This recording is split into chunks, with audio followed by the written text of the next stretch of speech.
എല്ലാവരും placement assistance നൽകുന്നു. എന്നാൽ 100% പ്ലേസ്മെന്റ് ഉറപ്പാക്കി പഠിക്കാൻ കഴിഞ്ഞാലോ? അതിനായി ഇപ്പോൾ തന്നെ ജോയിൻ ചെയ്യൂ കേരളത്തിലെ നമ്പർ 1 സ്വാശ്രയ പോളിടെക്നിക് ആയ ചെറുപ്പുളശ്ശേരി മലബാർ പോളിടെക്നിക് ക്യാമ്പസിൽ. ഓങ്ങല്ലൂർ മരുതൂർ പാതയുടെ വശം ഇടിഞ്ഞത് വാഹനയാത്രക്കാർക്ക് ഭീഷണിയാവുന്നു.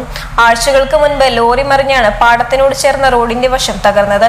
ഇത് പുനഃസ്ഥാപിക്കാൻ നടപടിയായില്ല. ഓങ്ങല്ലൂർ മരുതൂർ പാതയിലെ ഓങ്ങല്ലൂർ പാടം ഭാഗത്താണ് റോഡിന്റെ വശമിടിഞ്ഞ് അപകട ഭീഷണി നിലനിൽക്കുന്നത്.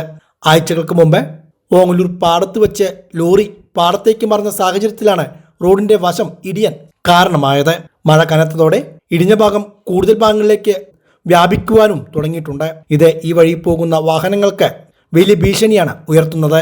ഓങ്ങല്ലൂർ മഞ്ഞളിങ്ങൽ ഭാഗങ്ങളിൽ ഗതാഗത നിയന്ത്രണം ഉണ്ടാകുമ്പോൾ പട്ടാമ്പിയിലേക്ക് വാഹനങ്ങൾക്കെത്താൻ ഓങ്ങല്ലൂർ മരുതൂർ വഴിയാണ് തിരിച്ചുവിടാറ്. മഞ്ഞളിൽ പാറ നിർമ്മാണം നടക്കുന്ന വേളയിൽ ഈ വഴി വാഹനങ്ങൾ തിരിച്ചുവിട്ട വേളയിലാണ് ചരക്ക് ലോറി ഇവിടെ മറിഞ്ഞ് അപകടം സംഭവിച്ചത്. റോഡ് പൂർണ്ണമായും തകർന്നതിനു മുമ്പ് തന്നെ ഇത് ഗതാഗതയോഗ്യമാക്കണമെന്നാണ് ആവശ്യം. പഞ്ചായത്ത് അധികൃതർ ഇക്കാര്യത്തിൽ നടപടി സ്വീകരിക്കണമെന്നാണ് ആവശ്യം. റോഡ് തകർച്ചയുടെ ഭാഗത്ത് വലിയ വിള്ളലും രൂപപ്പെട്ടിട്ടുണ്ട്.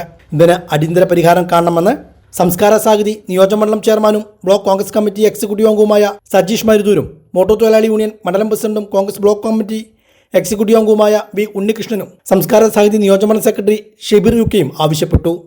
റോഡിന്റെ പല ഭാഗത്തും ഇതുപോലുള്ള വിള്ളലുകൾ അനുഭവപ്പെട്ടിട്ടുണ്ട്.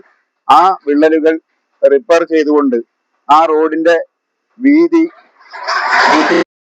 അവിടെ മാത്രം ഒരു പാച്ച് വർക്ക് ചെയ്യാതെ ഒരു പദ്ധതി തന്നെ അതിന് തയ്യാറാക്കി ആ പദ്ധതിയുടെ അടിസ്ഥാനത്തിൽ ആ റോഡ് വീതി കൂട്ടി കൊണ്ടുപോകണം എന്ന് MLA-യോടും അതേപോലെ തന്നെ പഞ്ചായത്തിനോടും മോട്ടോർ തൊഴിലാളി യൂണിയൻ ഓങ്ങല്ലൂർ മണ്ഡലം പ്രസിഡന്റുമാരൊക്കെ അവരോട് അഭ്യർത്ഥിക്കുകയാണ്.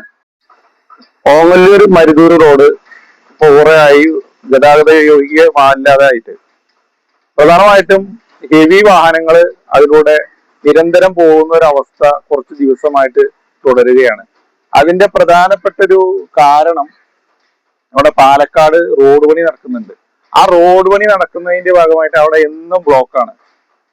MLA പ്രധാനമായിട്ടും അവിടെ പറഞ്ഞിട്ടുണ്ടായിരുന്നത് ഇവിടെ പണി നടക്കാൻ ചില തടസ്സങ്ങളുണ്ട്. അതിന്റെ പ്രധാനപ്പെട്ട കാരണം പറഞ്ഞത് അവിടെ ഹിന്ദിക്കാര് നാട്ടിൽ പോയി അല്ലെങ്കിൽ ഹിന്ദിക്കാര് അവരുടെ വോട്ട് ചെയ്യാൻ പോയി എന്നുള്ള കാരണങ്ങളൊക്കെ നിരന്തരം പറഞ്ഞിരിക്കുക. അതേപോലെ തന്നെ നമുക്ക് നഗരസഭയിലേക്ക് വരുമ്പോ അവിടെ ഉള്ള കുറെ പ്രശ്നങ്ങൾ പറഞ്ഞ് അവിടെയും റോഡിന്റെ ഒരുപാട് വിഷയങ്ങൾ അവിടെ നഗരസഭയെ കുറ്റപ്പെടുത്തുക. അവിടെ ആ റോഡ് പണി ക്ലിയർ ആയി ചെയ്യാത്തത് കൊണ്ട് തന്നെ ഹെവി വാഹനങ്ങൾ പലതും ഇതിലൂടെ തിരിഞ്ഞു പോകുന്ന ഒരു അവസ്ഥയുണ്ട്. അതേപോലെ തന്നെ ചെർപ്പളശ്ശേരിയിൽ നിന്ന് വരുന്ന വാഹനങ്ങൾ ഇതിലൂടെ കയറി ഓങ്ങല്ലൂരേക്ക് കയറുന്ന ഒരു അവസ്ഥയുണ്ട്. അപ്പൊ നിരന്തരം ഹെവി വാഹനങ്ങൾ അതേപോലെ ബസ്സുകൾ നിരന്തരം യാത്ര ചെയ്തതുകൊണ്ട് തന്നെ അത് ഏറ്റവും വലിയ ദുർബലമായിട്ടുള്ള റോഡ് കൂടിയാണ് അത്. കഴിഞ്ഞ CP MLA ആയിരിക്കുന്ന സമയത്താണ് ഈ റോഡ് PWDക്ക് കൊടുത്ത് ആമയൂര് വരെ PWDക്ക് അനുവദിച്ചുകൊണ്ട് ആ റോഡ് നിർമ്മിക്കുന്നത്. പിന്നീട് അതിൽ കാര്യമായ വർക്കുകളൊന്നും നടന്നിട്ടില്ല.